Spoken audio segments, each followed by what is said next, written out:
For 12 long years, the basement of the Costello estate hid a terrible, breathing secret.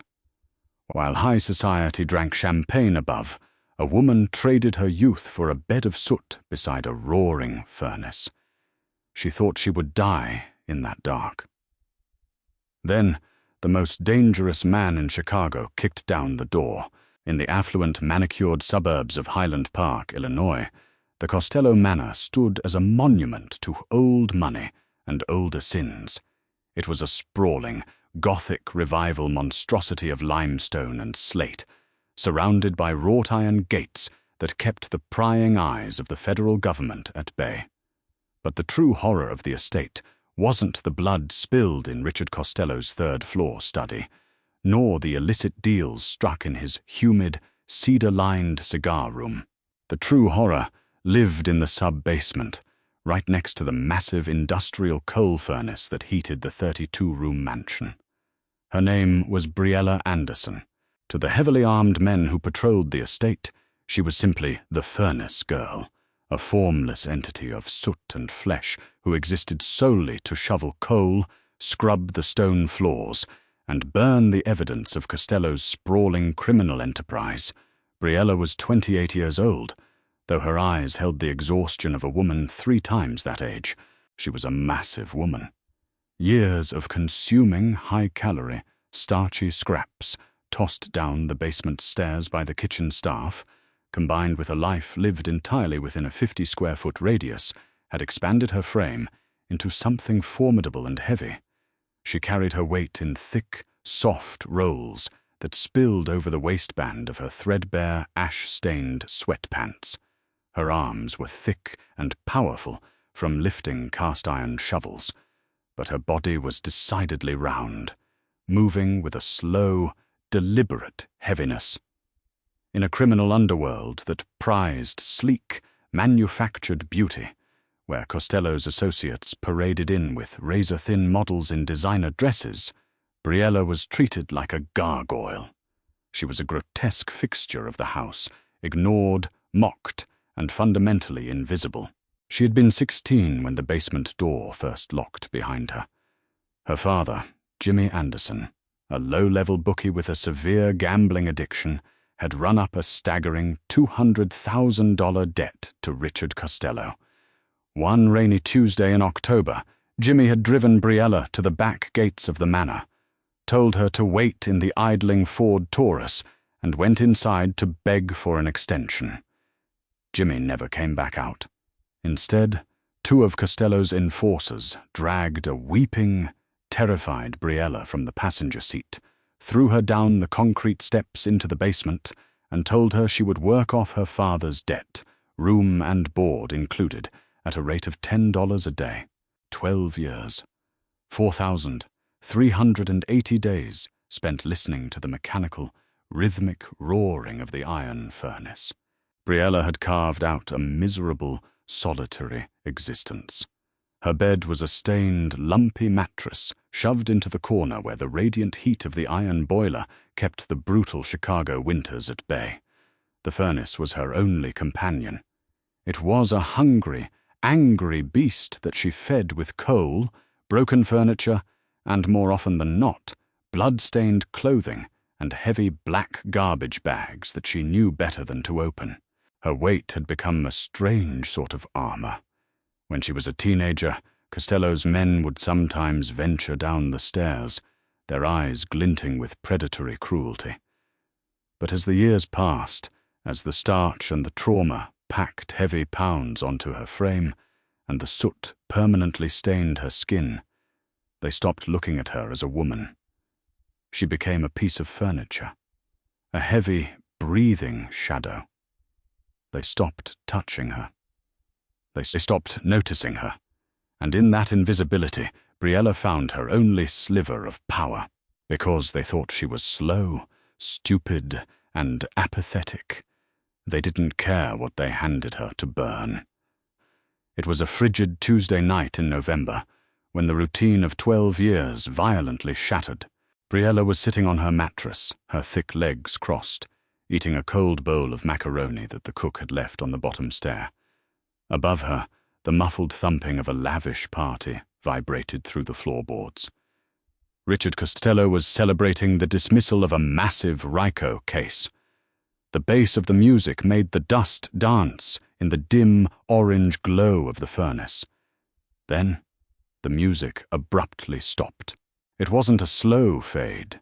It was cut violently short, replaced immediately by a sound Briella had only ever heard muffled in the distance, never in such overwhelming volume. The sharp, concussive popping of automatic gunfire. Briella froze, the plastic spoon halfway to her lips. Her heart, buried deep beneath layers of flesh and exhaustion, began to hammer wildly against her ribs. The gunfire was deafening. It sounded like firecrackers exploding inside a tin drum, followed by the heavy, horrific thud of bodies hitting the hardwood floors above. Men were screaming. Glass was shattering. She dropped her bowl. The macaroni spilled across the dusty concrete. Panic, thick and suffocating, seized her. She scrambled backward, her heavy body moving with surprising speed, pressing herself into the narrow, dark crevice between the scalding iron of the furnace and the damp brick wall. She pulled her knees to her chest, her breathing shallow and ragged. The massacre upstairs lasted for what felt like hours, though it was likely only 10 minutes. The screaming eventually faded into agonizing groans, and then a terrifying, absolute silence settled over the Costello estate.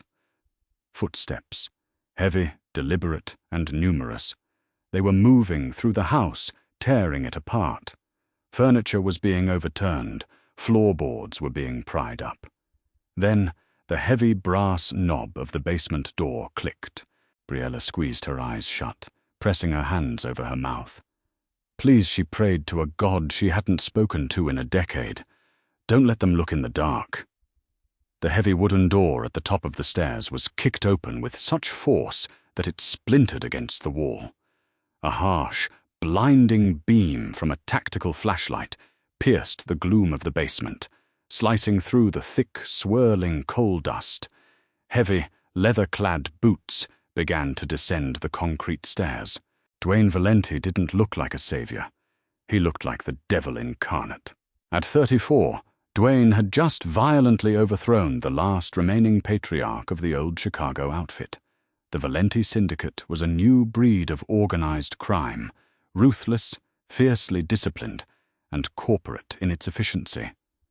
Duane was a tall, broad-shouldered man, with sharp, aristocratic Italian features, his dark hair slicked back, his eyes as cold and flat as obsidian. His expensive, charcoal-grey bespoke suit was currently ruined, speckled with the arterial spray of Richard Costello and his top lieutenants.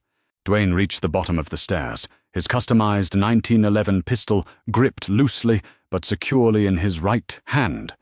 Two of his men, Leo and Carmine, flanked him, their assault rifles raised. "Check the corners," Duane ordered, his voice a low, gravelly baritone that echoed off the damp brick.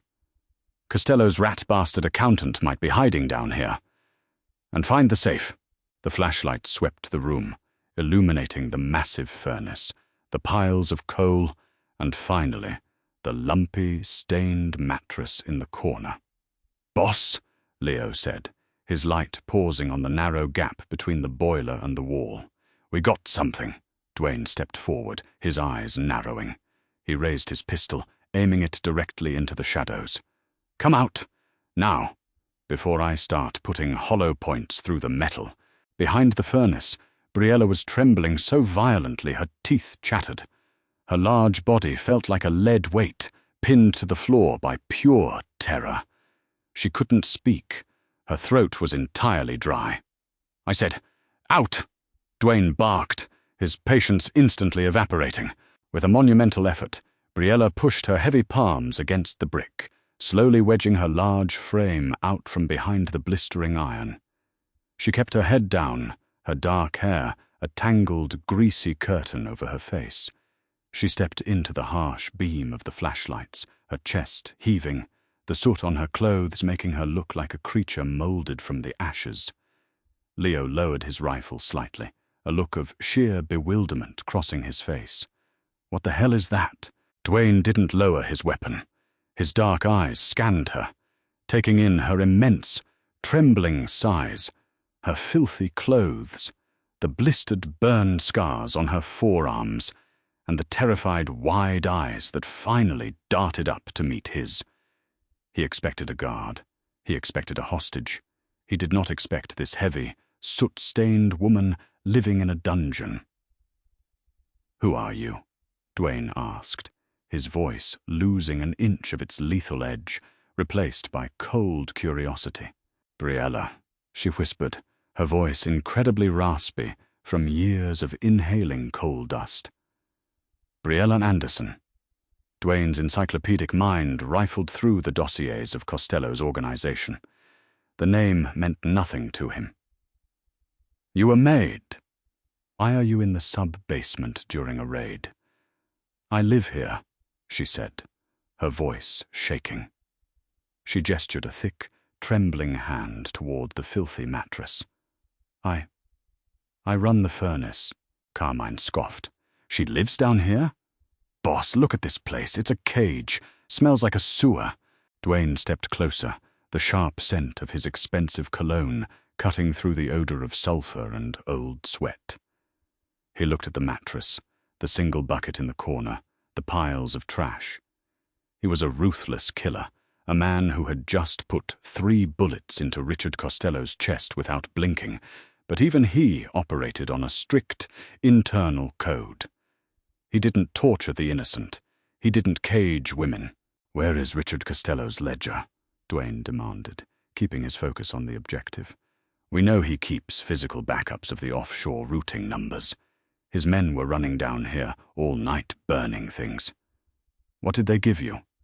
Briella looked at the heavy steel door of the furnace.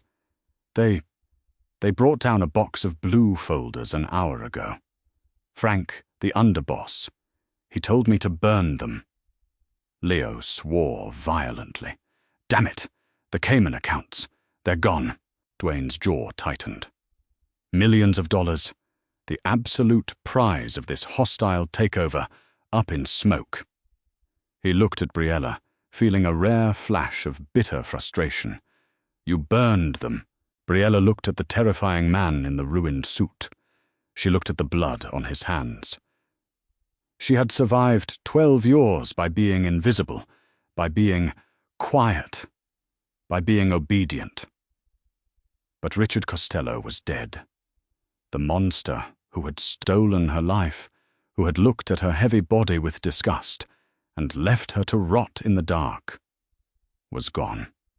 She took a slow, deep breath, her large chest expanding.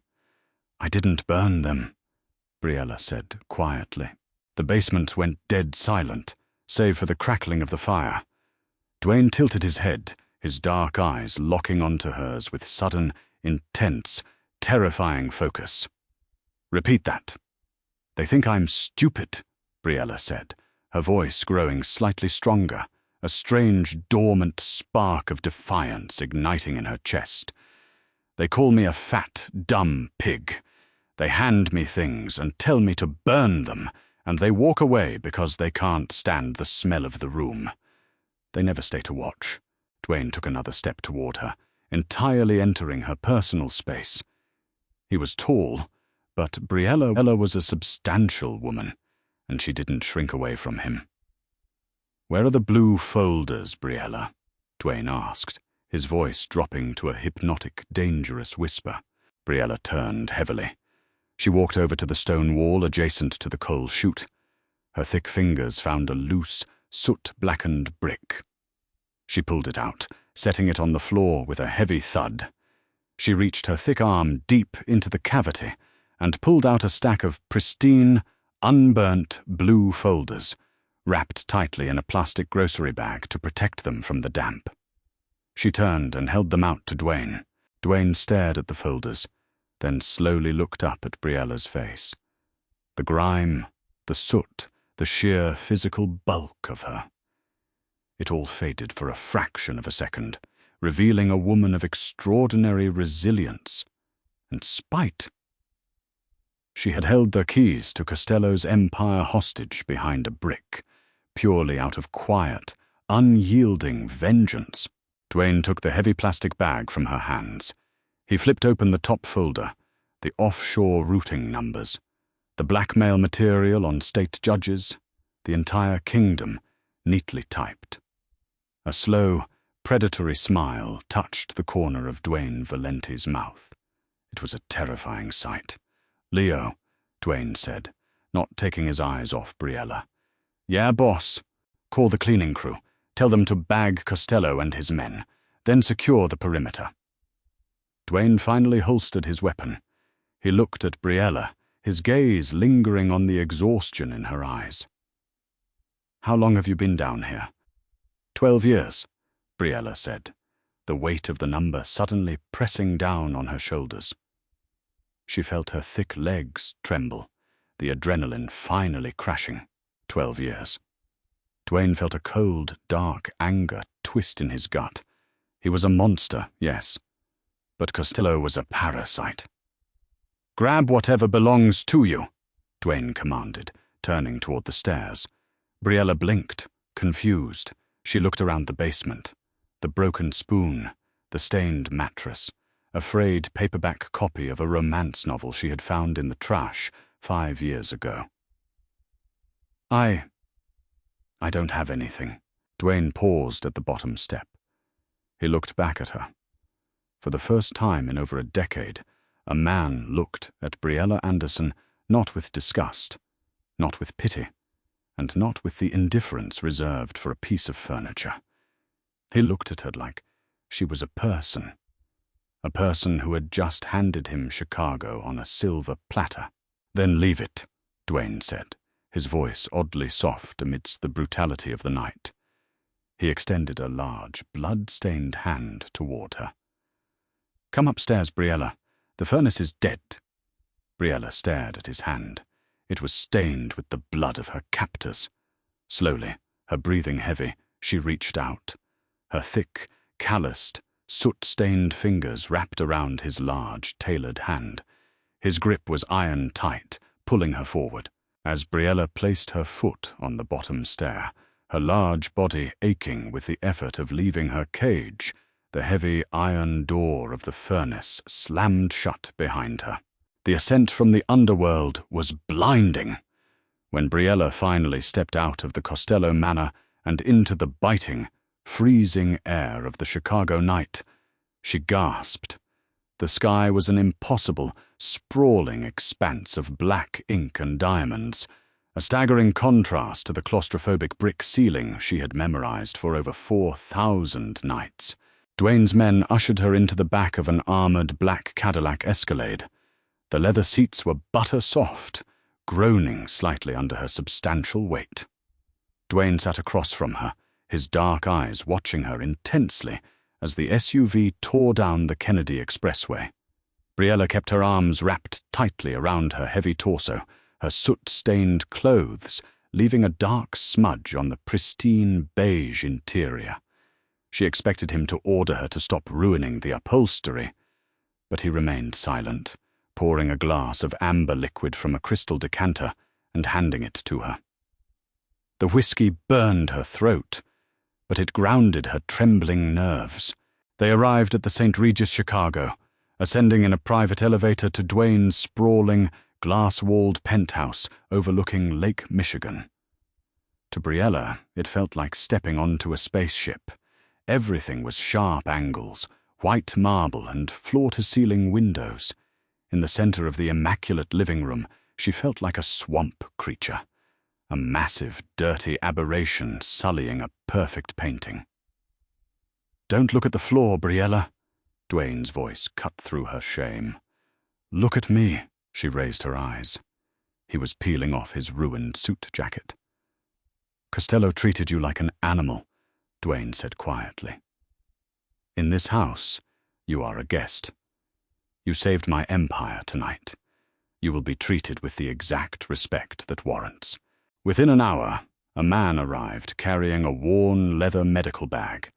He was introduced as Dr. Ethan Lombard, the former chief of surgery at Northwestern Memorial Hospital, who had lost his license for performing off-the-books trauma surgeries for the Chicago outfit, now serving as Dwayne's highly compensated personal physician and closest confidant.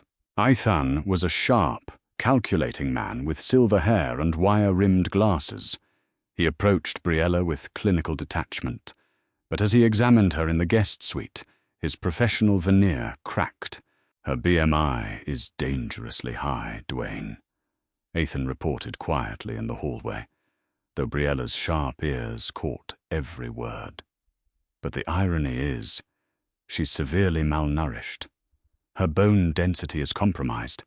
She's been surviving on pure, cheap carbohydrates, starches, fats, discarded scraps. Her body packed on the weight as a desperate trauma response to store energy in a high-stress, zero-sunlight environment. Add the heavy metal toxicity from inhaling raw coal dust for a decade. It's a medical miracle her heart hasn't given out." "Fix it," Dwayne ordered, his voice brooking no debate. "Whatever she needs. Best specialists on retainer. Private." That night, Briella stood in a sprawling marble shower for 3 hours. The hot water ran black, then grey, then finally, beautifully clear. For the first time since she was a teenager, she looked at her own body in the massive vanity mirrors. She was fat. There was no hiding the thick, heavy rolls of her stomach, the wide stretch of her hips, or the massive, powerful bulk of her thighs. But as she washed away the soot, she saw the sheer, undeniable strength beneath the softness. She had hauled tons of coal. She had survived a monster. Her body was a fortress that had kept her alive. The real twist of Briella's integration into the Valenti syndicate came 3 days later. Dwayne and Ethan were sitting in the penthouse study, surrounded by top-tier financial hackers staring at the blue folders Briella had saved. The mood was incredibly tense. "It's a cipher, boss," one of the hackers muttered, wiping sweat from his forehead. "Costello didn't use standard encryption. This is old-world handwritten code, alphanumeric shifting. Without the cipher key, these offshore routing numbers are just random strings of letters. It could take a supercomputer a year to crack this." Dwayne slammed his fist on the oak desk, shattering a crystal tumbler. "Costello burned the cipher key when the raid started." "I know he did. We have the lock, but no key." "I know the key." A quiet, raspy voice echoed from the doorway. The men turned. Briella stood there, wrapped in a luxurious, heavy silk robe that Dwayne had ordered for her. Her wet, dark hair was brushed back, revealing sharp, intelligent eyes that no longer looked at the floor. Dwayne waved the hackers out of the room instantly, leaving only himself, Ethan, and Briella. "What did you say?" Briella walked slowly into the room, her heavy steps muffled by the Persian rug. Richard Costello was paranoid. He updated his cipher every month. He would draft the new code on yellow legal pods in his study, memorize it, and then send the rough drafts down the laundry chute to the basement for me to burn. She reached the desk, her thick finger tapping the open blue folder. "He thought I was a slow, illiterate pig. But when you spend 12 years locked in a room with a light bulb and trash, you read the trash.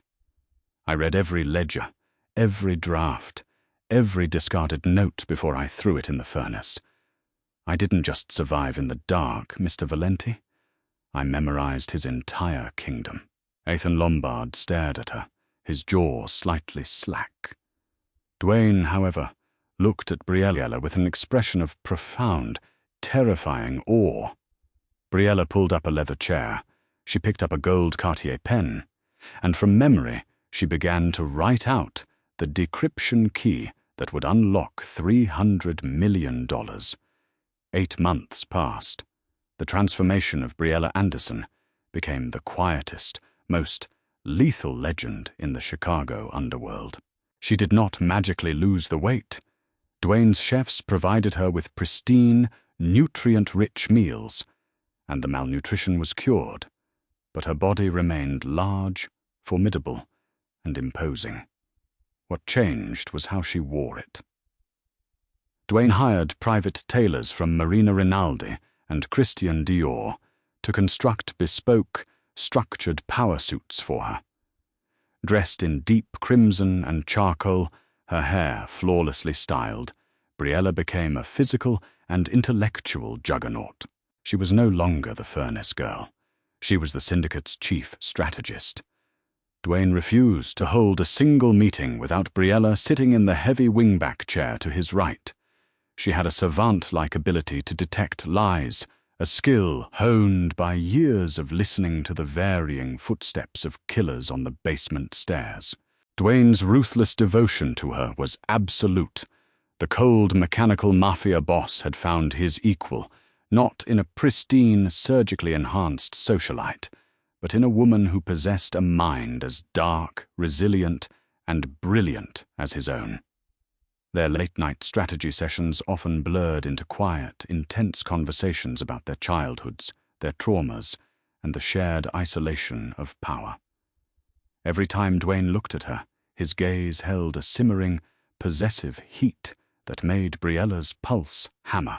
But power breeds resentment, and the greatest threat to a king is often the man standing right beside the throne. It happened on a rainy Tuesday in late September. Duane was suffering from a severe migraine, a lingering side effect of a concussive blast from a rival hit years prior. Dr. Ethan Lombard arrived at the penthouse to administer a routine cocktail of Toradol and fluids via IV. Briella was sitting across the room, reviewing a stack of real estate contracts. Her eyes, trained by a decade of hypervigilance, flicked up as Ethan prepared the syringe. Ethan's hands, normally as steady as a metronome, had a micro-tremor. Just a fraction of a millimeter of a shake. Briella frowned. She watched as Ethan pulled a small, unmarked vial from the very bottom of his leather bag, bypassing the standard, labeled Toradol ampules. He drew the clear liquid into the syringe. He turned toward Duane, his face devoid of emotion. The pieces snapped together in Briella's mind with the speed of a guillotine. Ethan had been making frequent, unlogged trips to New York. The Costello loyalists had regrouped in Manhattan. They didn't have the muscle to breach the penthouse, but they had the money to buy a disgraced doctor who wanted his hospital wing back. "Ethan," Briella said loudly, her voice cracking like a whip. Ethan flinched, the needle hovering inches from Duane's forearm. "Yes, Briella? I'm just administering the dosage." "That vial wasn't Toradol," Briella said, pushing her large, heavy body out of the chair. Adrenaline, cold and sharp, flooded her veins. "It was unmarked. What is it?" "Potassium chloride." Duane instantly ripped his arm away, his eyes snapping to Ethan. Ethan's face went chalk white. Panic replaced his clinical calm. Knowing he was caught, Ethan lunged forward, desperately trying to jam the lethal syringe into Duane's neck. Duane was fast, but he was seated and caught off guard. Briella was faster. She didn't reach for a weapon. She used the one thing she had always owned, her sheer, unstoppable mass. Briella threw her entire body forward, launching herself across the coffee table. She hit Ethan like a freight train. Her immense weight slammed into the doctor's chest, driving him backward violently. They crashed to the marble floor with a bone-rattling thud. Briella landed directly on top of him, her knee pinning his arm to the ground, trapping the syringe beneath them. Ethan gasped, the wind completely knocked out of his lungs under the crushing pressure of her heavy frame. He struggled, thrashing weakly, but Briella was an immovable object. She reached down, wrapped her thick fingers around his wrist, and twisted until a sickening crack echoed through the room. Ethan screamed, dropping the syringe. Duane was on his feet in a microsecond, his 1911 pistol drawn and aimed directly at Ethan's forehead. The room fell into a heavy, agonizing silence. broken only by Ethan's whimpering and Briella's heavy breathing. Dwayne looked down at the disgraced doctor, his eyes black with murderous fury. Then he looked at Briella. She was kneeling on Ethan's chest, her designer suit rumpled, her hair falling in her face, completely unbothered by the violence. "Get my men," Dwayne whispered to her, never taking his gun off Ethan. "Take him to the warehouse." Later that night, the penthouse was quiet again. The mess had been cleaned. The traitor had been dealt with. Briella stood by the floor-to-ceiling window, looking out at the glittering Chicago skyline. She felt a large, warm hand settle gently on the curve of her waist. Dwayne stepped behind her, pulling her back so her broad shoulders rested solidly against his chest. "You saved me again," Dwayne murmured, his breath brushing against her neck, sending a shiver down her spine. "He underestimated me," Briella said quietly. "They always do." Dwayne turned her around slowly. He looked at her face, tracing the faint, faded scar on her cheek with his thumb. He didn't see a maid. He didn't see a girl broken by a furnace. He saw a queen forged in iron and soot. "I have never underestimated you," Dwayne said, his voice dropping to a raw, rough whisper. "From the moment you handed me that ledger in the dark, you owned me, Briella. My life, my city, my syndicate. It's yours." He leaned in and kissed her. It wasn't gentle.